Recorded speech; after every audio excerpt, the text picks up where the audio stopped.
معلومه کیږي چې جنتی او موږ زه جهنمی او ما قران او سنت موږ تاسو پر شل علامې ذکر کړی دي شل دا ځان سره یاد ساتئ کدا قلمي په موږ کې موجودي موږ جنتیانو کدا په موږ کې موجود نه ګورم جهنمینو خدای نه غوسه اول ایمان دویم په مازه کې عاجزي دریم د بی پېدی مجلس ته تیرېدل څلورم د زکات ورکول پنځم د فرض حفاظت شپږم د امانت لحاظ وم د لوس پابندي اتم د مازه حفاظت نهم چې خلک سره خیر تم ولري لسم چې ستا شکل بدې چې کیفیت جوړي چې څنګه تعالی خلک وګوري سړي الله راځي یو لسم چې عمر دی وګوري چې کار نه کېد نه ساتش دولسم د مسلمانانو مابین کې جدایي نه راولي دیر لسم عمل توفیق قرآن او سنت درکړي شي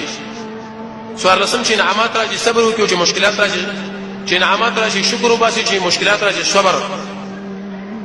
پنځلسم گاونډیان سره خوشاله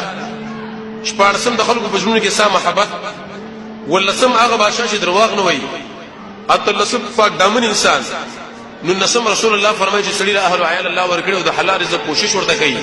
او شلم امام ترمذی فرمایي پر روایت عبد الله ابن مسعود او معاملې کې نرمي دا شل کار چې په هر ځای کې موجود دي دا جنتی دي